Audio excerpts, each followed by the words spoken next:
ठाणे महापालिकेच्या 2026-27 या वर्षाच्या अर्थसंकल्पीय चर्चेत अधिकाधिक नगरसेवकांना सहभागाची संधी मिळावी यासाठी नवी नियमावली लागू करण्यात आली आहे. त्यानुसार प्रत्येक नगरसेवकाला 20 मिनिटांची वेळ मर्यादा निश्चित करण्यात आली असून लोकसभा आणि विधानसभेच्या धर्तीवर हा निर्णय घेण्यात आला आहे.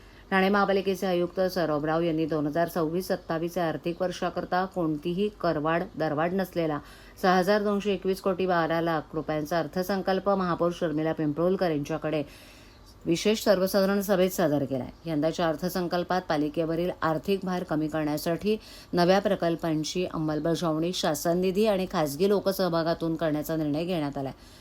ठाणे महापालिकेचा 2026-27 या आर्थिक वर्षाचा अर्थसंकल्प 23 मार्च रोजी सादर करण्यात आल्यानंतर त्यावर नगरसेवकांच्या सूचना जाणून घेण्यासाठी विशेष अर्थसंकल्पीय चर्चेचं आयोजन करण्यात आलं होतं. या चर्चेच्या पहिल्या सत्रात अवघ्या 3 ते 4 नगरसेवकांनीच आपली मतं मांडली. यात काही नगरसेवकांनी 1 ते 1.5 तास भाषण केलं. यापूर्वी 80 नगरसेवकांची भाषणं व्हायची आणि सभा 3 ते 4 दिवस सुरू राहायची. रात्री 11 वाजेपर्यंत सभेचं कामकाज सुरू राहायचं आणि त्यात अर्थसंकल्पाला मंजुरी दिली जायची. यंदाही असंच घडेल अशी शक्यता होती आणि पहिल्या सत्रात तसं कामकाज झाल्याचं दिसून आलं.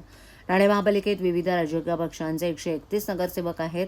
नगरसेवकांनी 1 ते 1.5 तास भाषणासाठी वेळ घेतला तर उर्वरित नगरसेवकांना संधी मिळणं कठीण होणार आहे. तसंच यापूर्वीचा अनुभव लक्षात घेऊन दुसऱ्या सत्रात अधिकाधिक नगरसेवकांना सहभागाची संधी मिळावी यासाठी प्रत्येक नगरसेवकाला 20 मिनिटांची वेळ मर्यादा निश्चित करण्यात आली.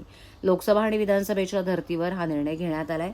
तसंच वेळ संपल्यानंतरही काही सूचना मांडायच्या असतील तर त्या लेखी स्वरूपात प्रशासनाकडे सादर करण्याचं आवाहनही प्रशासनानं केलंय.